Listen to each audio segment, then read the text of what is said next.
Hey, everybody, we are live tonight.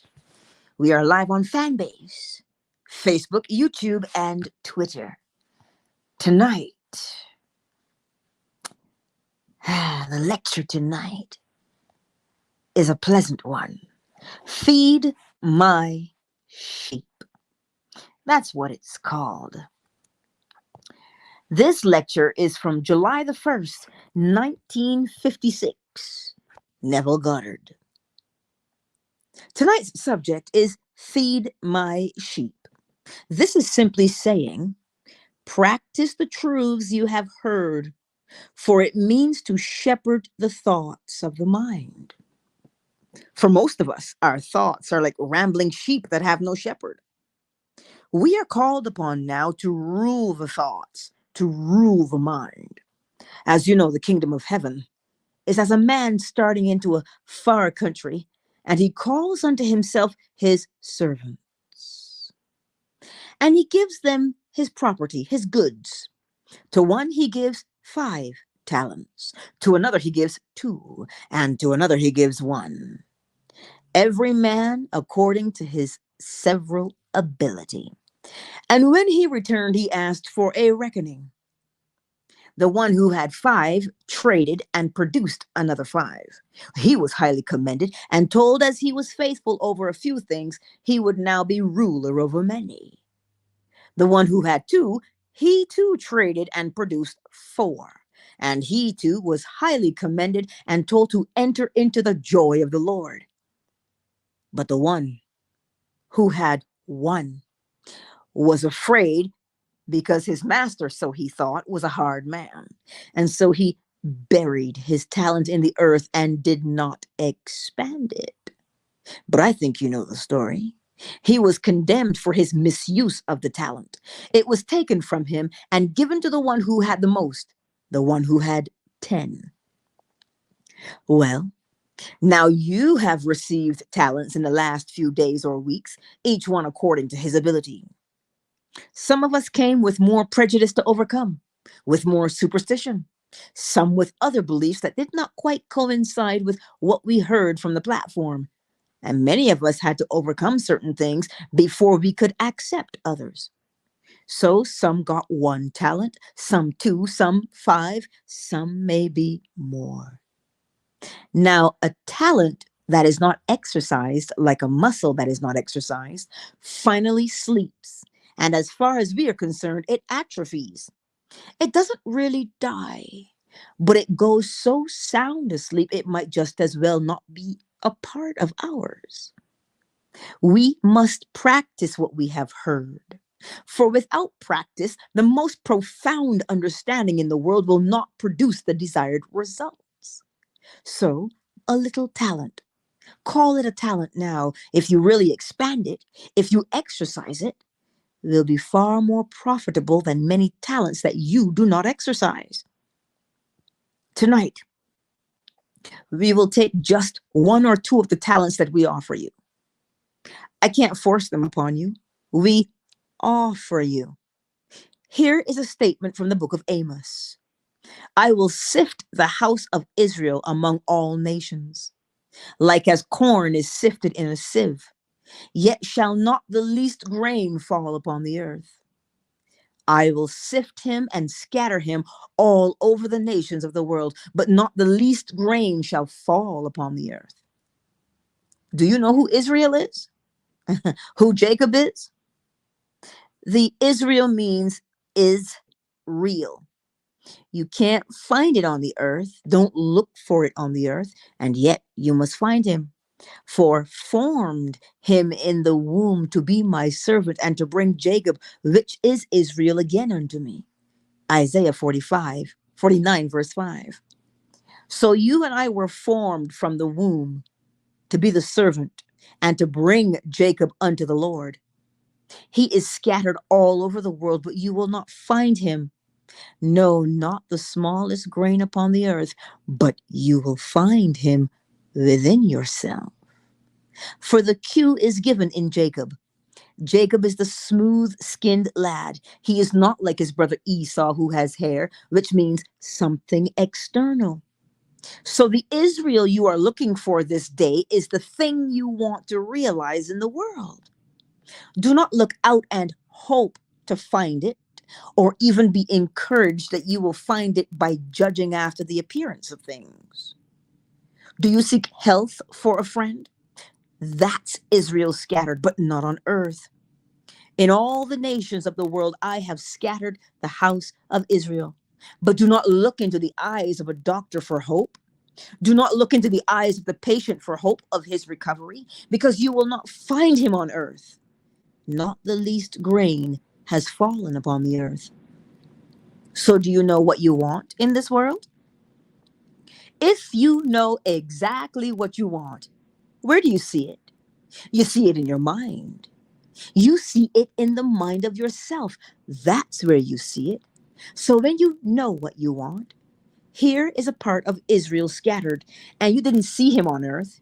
You saw him in the kingdom within you, for the kingdom of God is within. So you saw a piece of Israel. Now go bring him. I formed you from the womb to be my servant, and to bring Jacob again unto me. You take that thing you have seen in the mind's eye, which, to make it practical, we will think of as a friend in need. It may be a physical need. Maybe he is unwell, or it could be he needs a job. Well, now you be the one who will decide what part of Israel you will bring to the Lord and prove to the Lord you are a perfect servant. For the promise is that when you prove you are the perfect servant, then you will no longer be called servant. He will call you his friend. I no longer call you servant, for now I call you friend. For you do whatsoever I command you, and therefore, if you do what I command you, you are no longer my servant, you are my friend. And now we will commune as a man to a friend, face to face. And after you have had this association for a while, for that is the purpose of it, to move from the servant to the friend. And after we become the servant of God for a while, then we turn to that of the Son. We no longer are the friend, we become his son. But we cannot recognize the sonship of God until we first prove ourselves as a servant. So the servant is to bring Israel. Now we come back to the friend in need.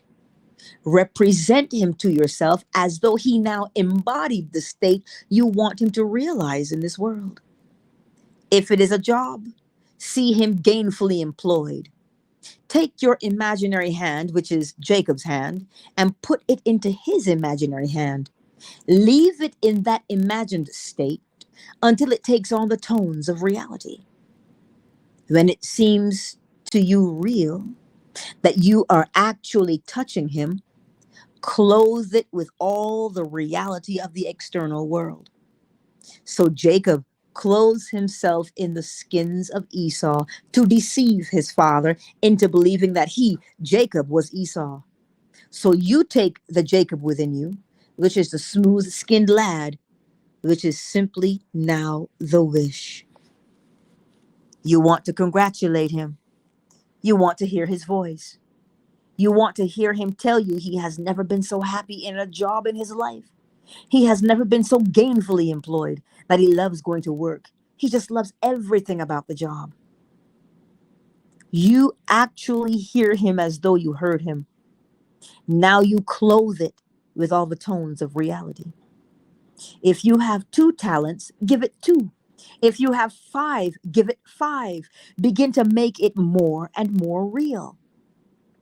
The day will come, maybe this day, you will so clothe your Israel with the skins of Esau that you can actually bring it as an objective fact to your father and prove you are a servant.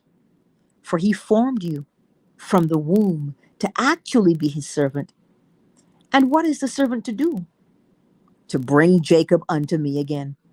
So here Jacob is scattered, lost in all the minds of men. You won't find him on the earth. You will only find him if you know where to look. Now, to prove you know where to look, to prove you are a good servant, go bring me Jacob. So when you bring Jacob clothed in your own mind's eye, as though you heard what you want to hear, as though you touched and you witnessed what you would like to touch and see in this world. And when you remain faithful to your vision, the vision will make for itself that perfect body in which to abide. Then you will see an objective corresponding fact, but it is not there. It is all within your own mind. It is there where he scattered it. It is there where he sustains it. He will simply project it for you onto the screen of space that you may have tangible evidence that you do know how to find and bring Jacob.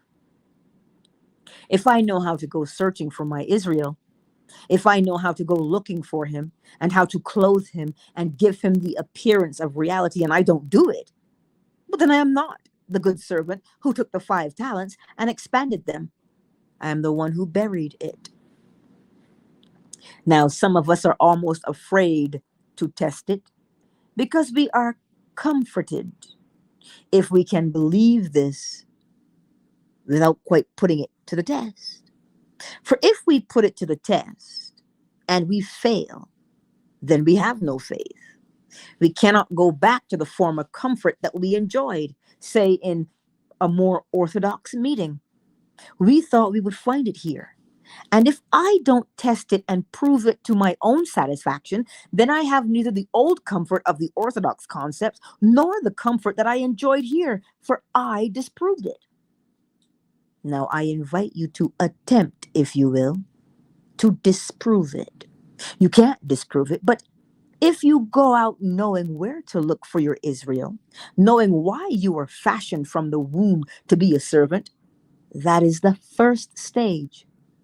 Until you test yourself, until you prove you can do it, you are not a servant of the Lord. But as you become a servant of the Lord, he will make you his friend. Then the relationship will be on a higher level. You will commune with your father as a man does with a friend, face to face. You will not see him as an object in space, but you will actually know how to bring about a wished for state of mind. Bring it about at will. As you can bring about a wished for state of mind, you have made of the deep, which is your father, a friend. And you will actually know that companionship between the deep of self and you, the being that is really a wonderful imagination. Then the day will come. Having been a wonderful friend of God, the seal will be broken and you will be revealed as the being you really are, which is the Son of God. Every person in the world is the child of God, believing itself to be a man born of man. I have tried in the past 2 weeks to convince you that your origin is God. It is not what the world would tell you, a little bug. For if you were a little bug, a little spermatozoa, though you seem to embody yourself and expand in the form of a man, your end will be a little spermatozoa. For all ends run true to origins. So whatever the origin, you can determine the end. I tell you, your origin is God. Therefore, your end is God. But to arrive at that end, you pass through the stages of the servant, then the friend, then God, which is the Son of God. For I and my Father are one, yet my Father is greater than I. Yes, I do not claim that this union, this oneness, entitles me to the same identical feeling of being Father. I and my Father are one, but my Father is greater than I. For the thing symbolized that bears witness of this unseen state is not really as great as that which it symbolizes. So we are one, and I will know it, and I will see my Father and see that he and I look alike. Yet we are father and son relationship. But before I can get near it, I must prove I am a good servant. Now you take it this evening. We invite you to try it for a friend. We ask you to try it for yourself. We have given you many angles how to test it. how to think of what you want first and see it in your mind's eye, Israel. For when I know clearly in my mind's eye what I want, I am actually looking at Israel, something that is real. It is real, but I must clothe it now in what the world calls reality by giving it external tones. But the thing was real long before it became a visible fact in the world. I see it in my mind's eye by making as vivid and as lifelike a representation as possible of what I would see and what I would do and what I would actually hear were I physically present in such a situation now. Then I see it clearly. I am looking into the eyes of Israel, and I found him scattered in the world, but not on the earth. For it is not on earth that I see him. I see him in my mind. Now I am looking at it and thinking of it.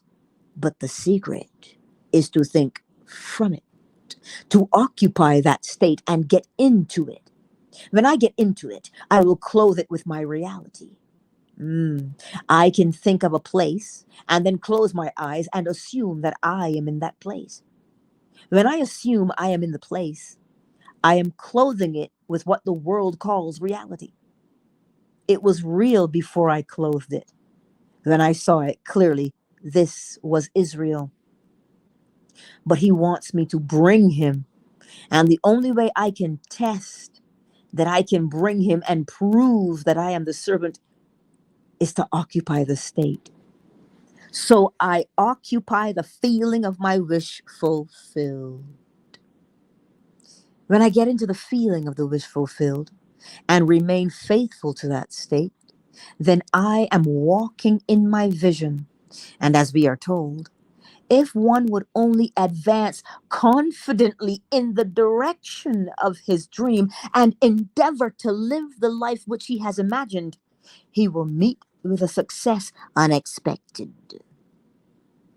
Let me remain faithful to my vision by occupying my vision. Don't just see it.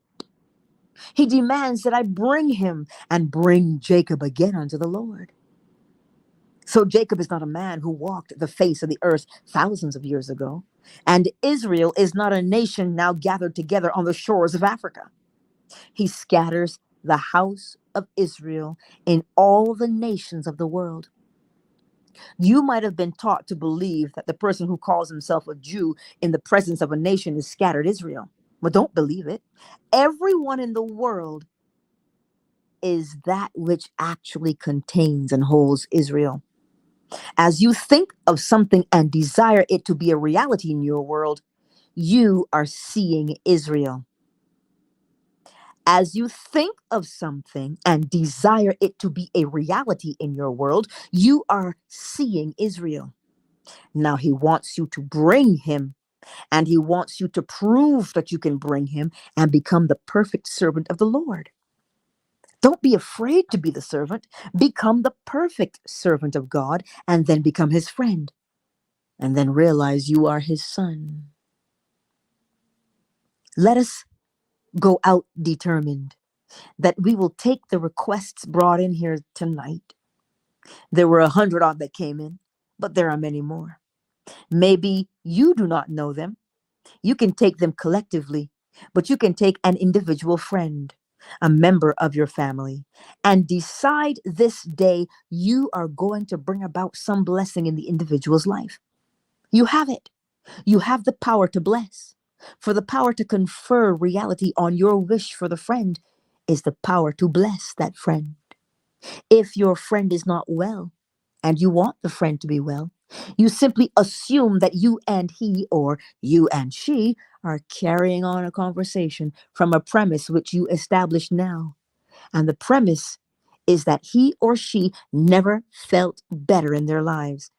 And you hear it and you witness it. Take your hand, your imaginary hand, and embrace them. Tell them what you feel about them. Actually feel it. And then you do nothing outwardly to make it so. For things that you are going to see are not made of things that do appear. So you do not prescribe anything for them. You do not change their physical diet. You don't offer any recommendation as to what they should do. You simply assume that they are already the embodiment of the state you desire for them. So you don't start prescribing. Leave that out completely. You simply walk faithful to your image of the friend, and you transform that image in your own mind's eye. You do it and see if you can bring him. Because if you can't do that and prove it to yourself, you have not yet proven you are a servant. Therefore, the friendship is far removed from you.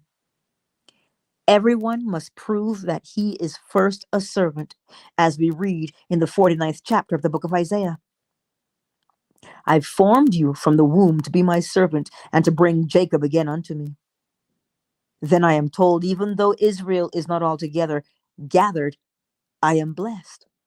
The individual who does it, he doesn't have to bring the whole body of Israel. If he brings Jacob, one individual transformed, and proves he can transform him, he is blessed and receives a certain glory long before the body of Israel is collected and brought back. So here you wonder why he is called the King of Israel. Why is he called the king? People thought it meant a man who looked out upon a small little nation and thought he was king. Or they thought he was king, or even in irony when they said it, he isn't. The individual who becomes son is truly king of the whole vast world of Israel, or the ideas floating in the mind of man. For he is their shepherd. He is their king. He can command any idea to clothe itself in form. That is the King of Israel. That is the one that can make real a state that is only a wish. Is real. Is the true Israel. Here, long before we become that, lifted up, we must start to discipline the mind to become the perfect servant. There's no better time to start than now.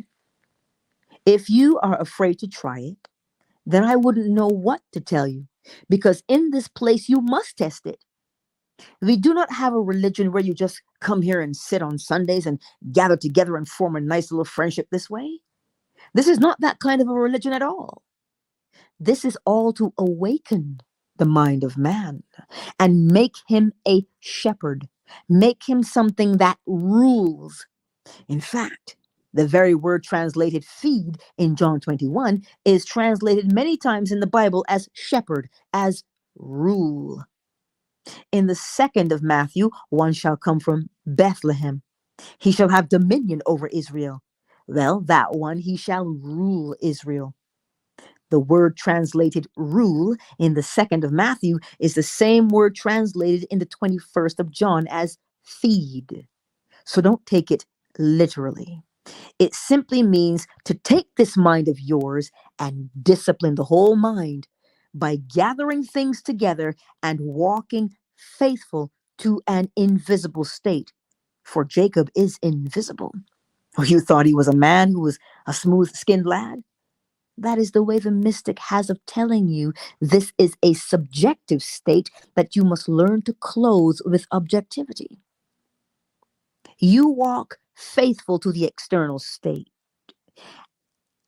You walk faithful to the subjective state. And then in time, it takes on the tones and the appearance of something external. The moment you detach your mind from that state, though at the moment of detachment it had some corresponding external witness, it will begin to fade. If you detach your mind from success in the midst of success, success as a reality outside of you fades and vanishes from your world. And then whatever you put your mind on, it takes the place of. Proving success was not on the outside at all. It was within you. You clothed it for a moment and gave it the appearance of reality. But the day you are not faithful to the consciousness of being successful, the seeming solid reality of success vanishes from your world, proving itself to be the shadow it always was. And the reality, the light of success, was the idea in you with which you were identified. So if I assume that I am, name it, and I remain faithful to it, it comes out and makes itself seemingly real. If I cease to assume it and sustain it, it slowly vanishes from my world. And if it vanishes, I might think the reality was there. I have forgotten how to bring Jacob. I have forgotten how to bring him to the Lord. So here, let us remember where Israel is. It's not in the Near East. Israel is scattered in all the nations of the world in your mind. That is where he is. And now you have a purpose in this world. And if you really love the teaching, as the words are, lovest thou me? You say you are faithful. Peter, do you love me? He doesn't call him Peter, by the way. He calls him Simon. He never calls him Peter in any parts of the Bible. He is referred to as Peter, but whenever he is addressed by the central figure of the Gospels, he always calls him Simon. And Simon means to hear. It means to listen. Well, have you heard? Have you really heard, Simon? Yes. Then, do you love what you have heard? Lovest thou me, or what I have told you that I am? I am the thing that I teach. So do you love me? Then feed my sheep. Become ruler of this mind of yours, and prove you really love the thing you tell me you have heard. If you have heard it, then you are Simon.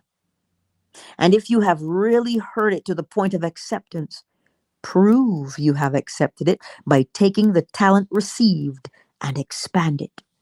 Don't let the shepherd come, and when he asks you for the talent, you say, I was afraid and I buried it.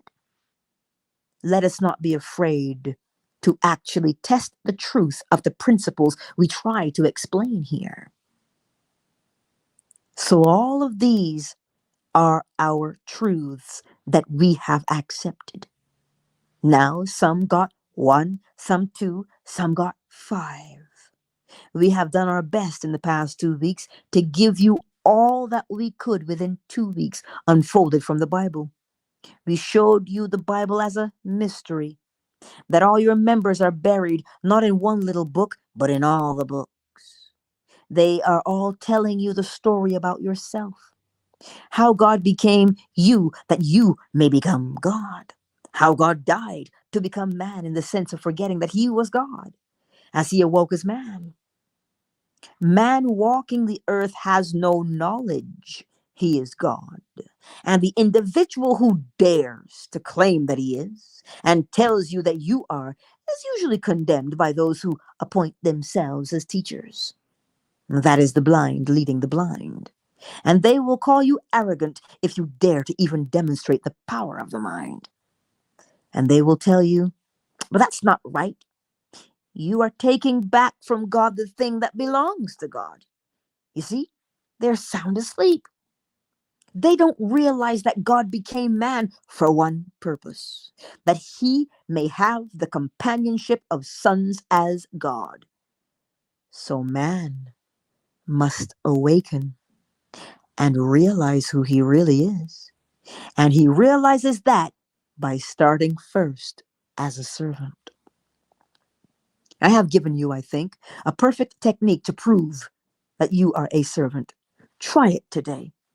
If you succeed in the simplest little way of taking an invisible state and making it become a reality, like the job for your friend, or even the getting of a hat, or even the finding of the proper apartment, or even the getting of some little thing, you try it. If you lost something, nothing is lost in all my holy mountain, saith the Lord. For if it isn't lost, it is scattered now in Israel. Prove that it isn't lost. What is it that you have lost? Well, take it in your own mind's eye and then mentally touch it, and mentally appropriate it and feel that you have it, that it is yours now. And remain faithful to that assumption and see if the thing returns. If the thing is recovered, you have proved that you have found Israel, a portion of him anyway, and you know how to make him, you know how to take him and clothe him in such tones of reality that you can bring him to the Lord. For the Lord is your own wonderful consciousness. When you say, I am, that is the Lord. Go tell them, I am hath sent you. So when you walk in the feeling, I am so and so, it is not seen as yet, but that is something you are bringing to the Lord. And the more you feel it to be real, the more natural it becomes. Then it clothes itself in external facts. But the external fact is not the truth of it. Truth and fact oppose each other. Truth does not depend upon fact. Truth depends upon the intensity of your imagination. Oh, truth does not depend upon fact. Truth depends upon the intensity of your imagination. Therefore, if I actually am intense about it, that is true. I might tomorrow find a corresponding fact to bear witness, but as I said earlier, let me not continue in that assumption and the fact will fade, proving it was not reality at all. Reality was in my assumption. And so truth depends not upon fact, but upon the intensity of imagination. Then you will understand the drama when truth faces what is called fact or reason. And when asked what is the truth, truth remains silent. He would not answer because fact or reason thinks that a true judgment must conform to the external reality to which it relates. If I say, aren't these lovely? And I mention something that no one present can see, you say my judgment isn't true, for it isn't on something on the outside. Then what I say has no reality. I must be suffering from some illusion. If I persist in it and you cannot see it, then it is hallucination.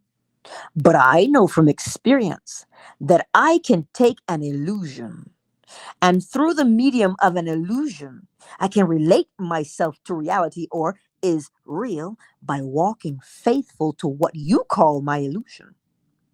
I simply assume a state knowing I have found it. It is scattered in the nations of the world, and finding it in myself as a desirable state, I appropriate it. Walking faithful to my appropriated state, I gradually become it. Disentangling myself from that state eventually, I cease to be it. For that which requires a state of consciousness to embody itself cannot be embodied without such a state of consciousness. Then I know that the whole thing depends upon my appropriation of the parts of Israel to bring Jacob to my father. Then I will start to do it. And then my talents will run from 5 to 10 and to 20. And finally, when I have all these talents, I will be worthy of being a friend. When I have been faithful in a few things, he will make me Lord over much. Then he will tell me, I no longer call you servant, I call you friend. For you did what I commanded you. Now, having done what I commanded you, you are my friend indeed. We will walk in that association for a while, communing with the deep, knowing the deep of self is my real being that men call God. I won't see him as another. I will commune with him as though he were another, and he and I will talk across that invisible state just as though man spoke face to face with a friend. For after this invisible state, when I commune with the deep, when I commune with the deep is reached to a point of complete satisfaction, the last seal will be broken. He will break the seal and reveal me as his son. And when I see him and look into his face, he will be just like me, and I will be like him. Then you will know the mystery of the Epistle of John.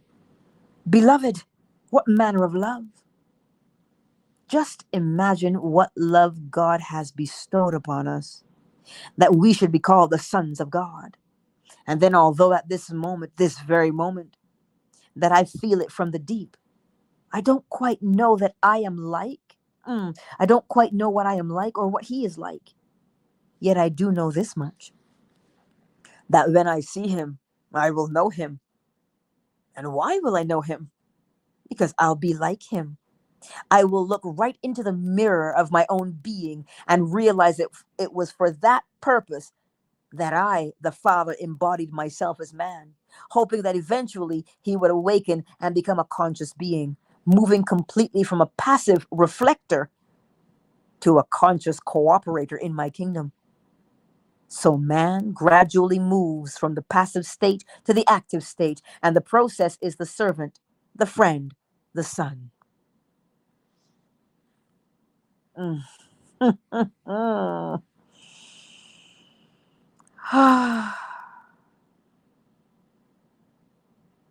You walk faithful to the subjective state, and then in time, it takes on the tones and the appearance of something external. It is quite like if you blow air into a balloon, yes?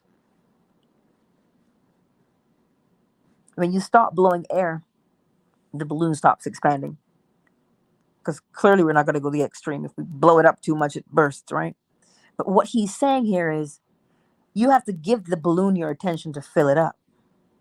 But if you remove your attention, aka stop blowing air into it, it deflates. So that is your state. If you remain faithful to your state, it will externalize itself. But if you remove your attention, if you stop persisting in your state because you can't see it yet, well, then it fades away.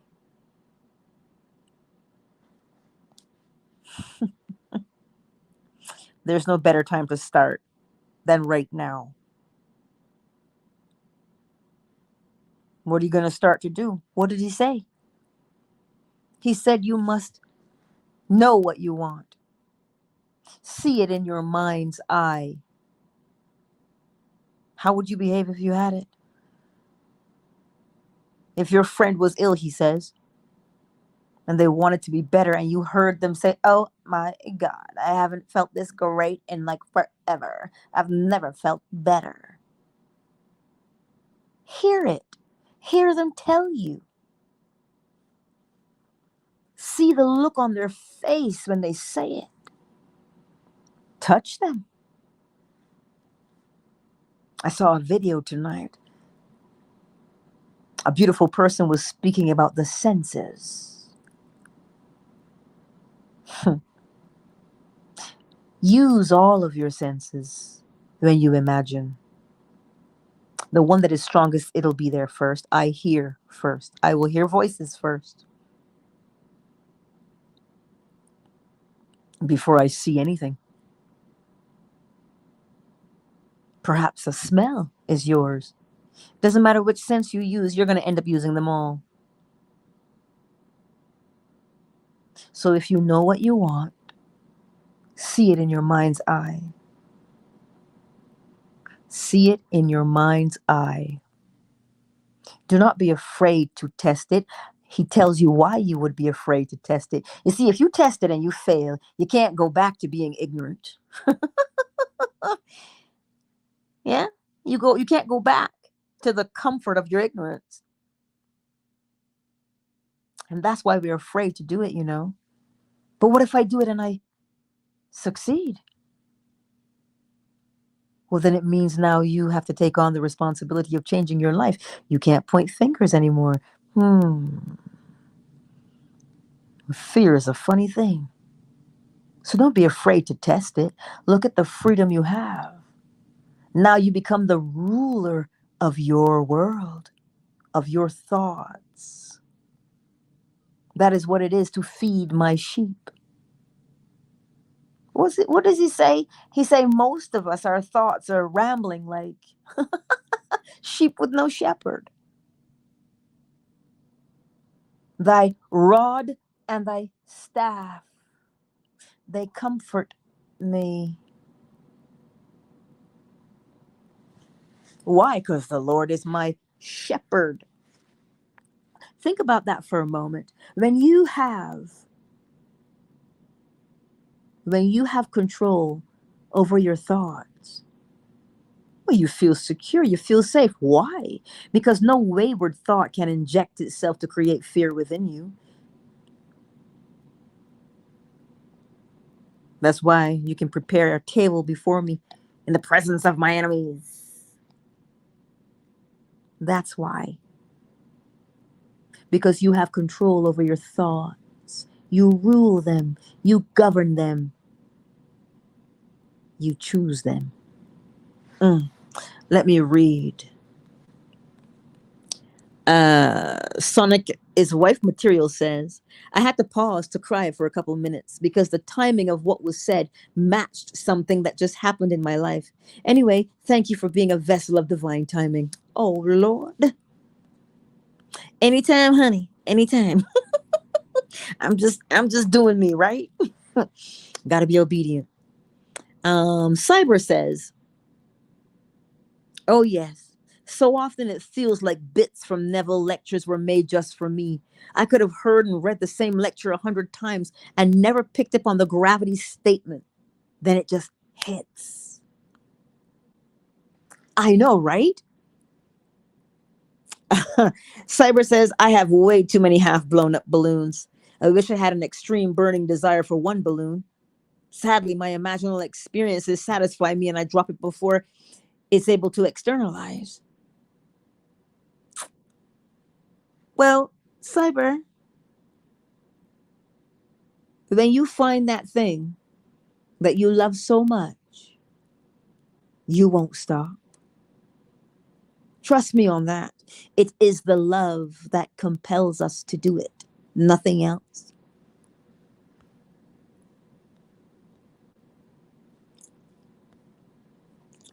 The gravity of the statement. You're right. But seriously, when you find that thing, when you, oh, I shouldn't say find because it isn't lost, is it?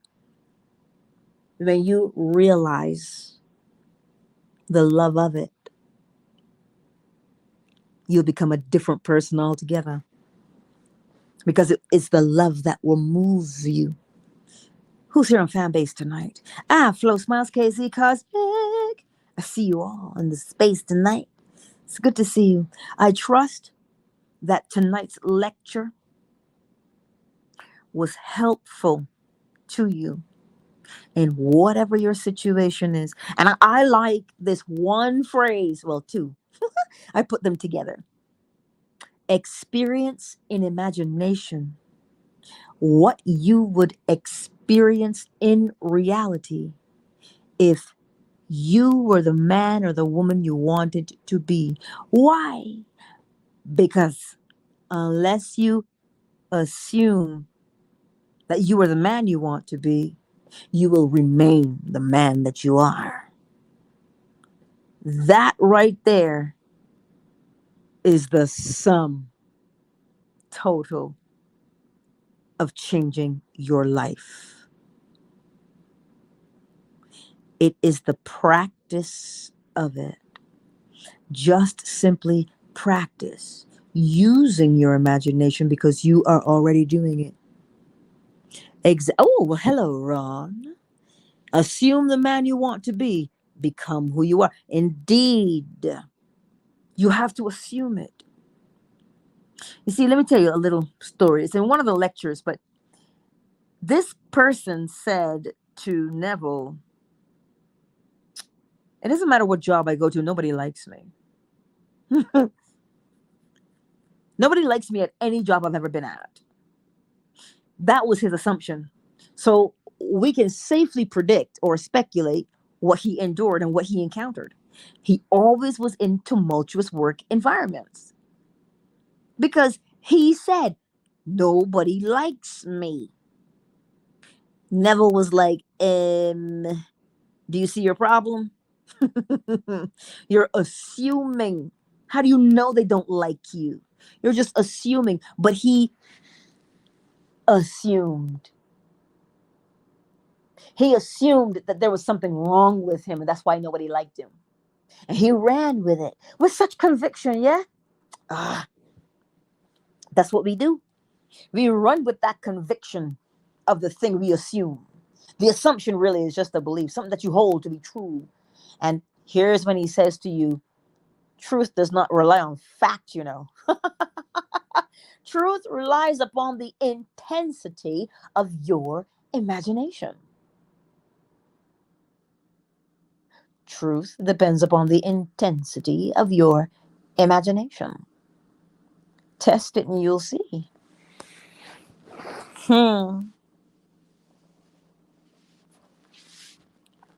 Test it out for yourselves. And he tells you how to test it. Know what you want. See it in your mind's eye. And however you would act. You see, here's the nuanced part of manifesting. You have your own personality that you use. So whether you see, you hear, you smell, you touch, whatever your thing is, you're still applying the law because you still have to assume. But you use that skill that you have to assume.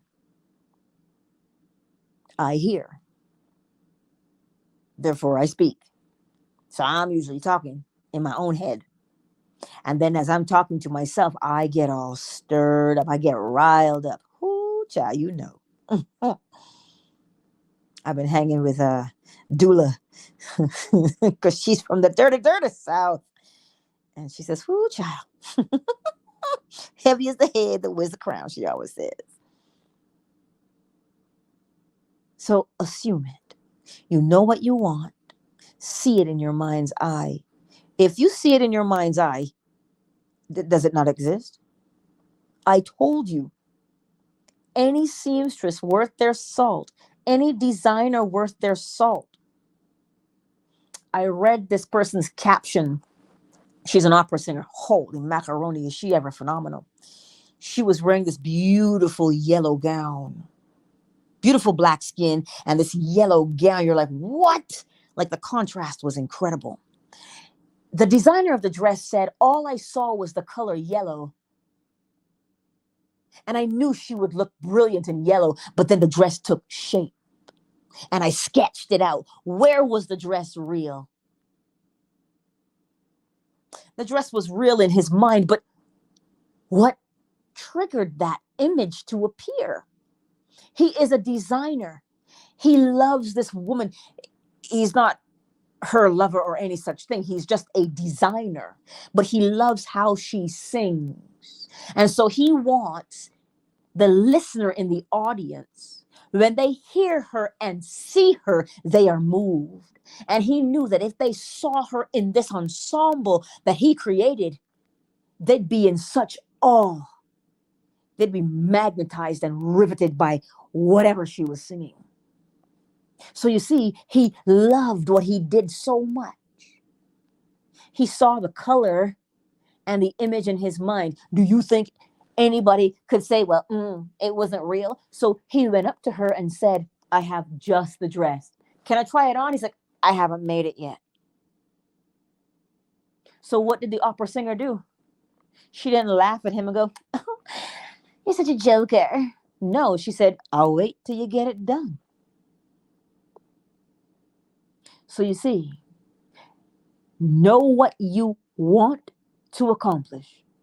See it in your mind's eye. Because when you see that thing in your mind's eye, it will move you. Oh, yes.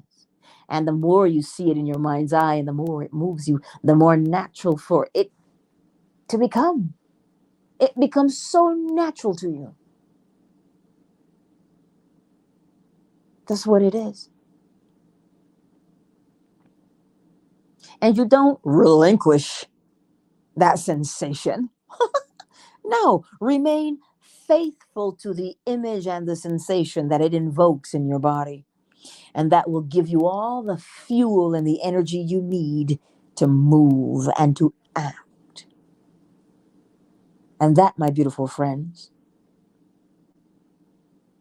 Cyber, I'm gonna message you. I'm gonna slide into your Discord. Just give me 2 minutes. I don't want to say it here. But I'm gonna slide in there and say something because it just flashed into my mind. Anyhow, everyone, rest well on this beautiful evening. And as you put your head on your pillow, what do you want? See it in your mind's eye. Listen, do not muddy the water. Remember the lecture last night. Neville says, okay, so suppose you wanted the house. And you say, well, I ain't got no money. I can't qualify for no mortgage. I ain't know nobody to leave me nothing. I told you I've been listening to Dula for too long with this Southern talk. Don't do that. If you know what you want, do not disqualify it before you even get it out the gate. Because why? Truth does not rely upon the fact that you have no money. Truth relies upon the intensity of your imagination. That is what it relies upon. So when you know what you want and you see it in your mind's eye, how would you behave if you had it? Oh, who would you tell first? Who would you say, I told you I could do it? Who would you not invite? Oh, who would you not tell? Yeah. Play through that in your imagination. And don't relinquish that because it will make you feel a particular way when you do it. That's how you fall asleep. In the state of the wish fulfilled. Much love to each and every one of you tonight. Mwah! That's a hug and a kiss from Itty Bitty and I. Yes, Itty Bitty is my rooster, and he's awake now, looking at me. I love you all. Good night.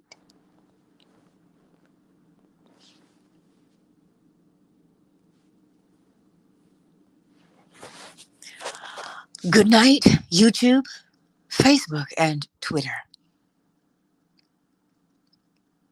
Yes, Ron, assume.